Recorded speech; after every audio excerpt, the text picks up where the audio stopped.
ကဲ hello အားလုံးပဲမင်္ဂလာပါเนาะကဲအခုတလော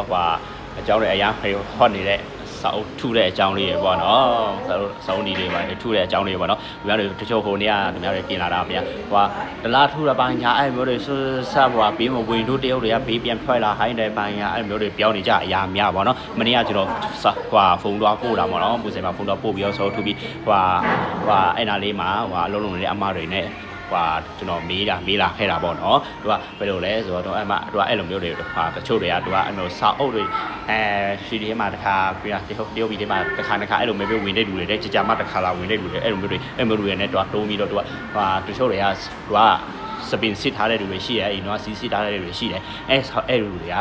သူကဝင်တော့၄၅ရောက်တော့အဲ့လိုတပုံတစ်ဖက်လိုက်နဲ့သူကစစ်ပြီးတော့တစ်ခါတည်းတမ်းပို့ထွက်လာတာပေါ့နော်အဲ့လိုမျိုးတွေကိုအဲ့လိုမျိုးမီတော့သူကအဲ့ဟာတွေစောထူတာပါညာအဲ့လိုမျိုးမဟုတ်တဲ့အကြောင်းတွေတော့ပြောတာပေါ့နော်ပြောတော့အခု line ပေါ်တွေအကုန်ပြန်ဟောတော့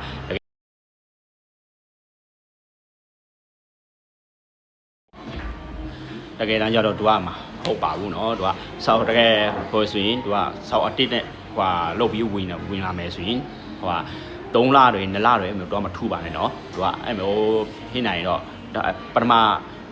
စောက်ဝင်လာဆိုရင်သူကတစ်ပတ်မဟုတ်ရင်တစ်လပဲထူလာလိုက်ပါเนาะအဲ့မျိုးအများကြီးတော့မထူပါနဲ့သူကအများတော့ထူပြီးဝင်လာမယ်ဆိုရင်သူကတရုတ်တွေကတော့ပေးမဝင်ပါဘူး3လတော့အဲ့မျိုးဆိုရင်သူကပေးမဝင်ပါဘူးအဲ့တော့သူတို့ပေးဝင်နေဆိုရင်လည်းသူကကိုကတရုတ်ပြည်ထဲမှာနေတိုင်းခွင့်စောက်3လလှုပ်ထားရမှာပေါ့နော်တော့ကြောင်ကျန်အဟာစောက်စိန်ဟာလှုပ်ထားရမှာပေါ့နော်အဲ့ဟာလေးကိုလှုပ်ထားမှသူကအဝင်ထွက်ရမှာပေါ့3လနေထိုင်ခွင့်ရတာပေါ့နော်သူက3လထူလိုက်ရတယ်အဲ့မျိုးကြောင်ကျန်တော့စောက်စိန်တို့မလုပ်ဘူးဆိုရင်လည်းသူကတလဟာဆိုရင်တော့ထူပြီးဝင်လာလို့ရပါတယ်ဘာမှဖြစ်ပါဘူးလို့ပေးဝင်ပါတယ်မနေ့ကကျွန်တော်အဲ့မှာတိတိချာမေးပြီးလာခဲ့တာပေါ့နော်ဘာမှဖြစ်ပါဘူးတလဆိုရင်ဘာမှဖြစ်ပါဘူးတော်တော်လာလို့ရပါတယ်နော်ထူပြီးဆောက်လာအထဲမှာလာလုတ်ပြီးမှတလပင်ထွက်အဲ့လိုမျိုးရတယ်ဘာမှဖြစ်ဘူးနော်အဲ့2လ3လဟာထူရှင်နေဆိုရင်ကြောင်ဆိုရင်တော့လုတ်လိုက်ပါနော်ကြောင်ကျွန်တော်စောစိန်တော့အဲ့ဟာလုတ်ပြီးမှဒီမှာ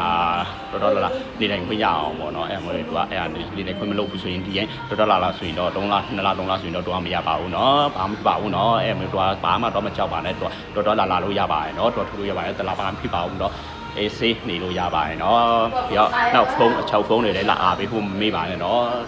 အားလုံးပဲကျေးဇူးပါဖုန်းတွေလာအားပေးပါအောင်နော်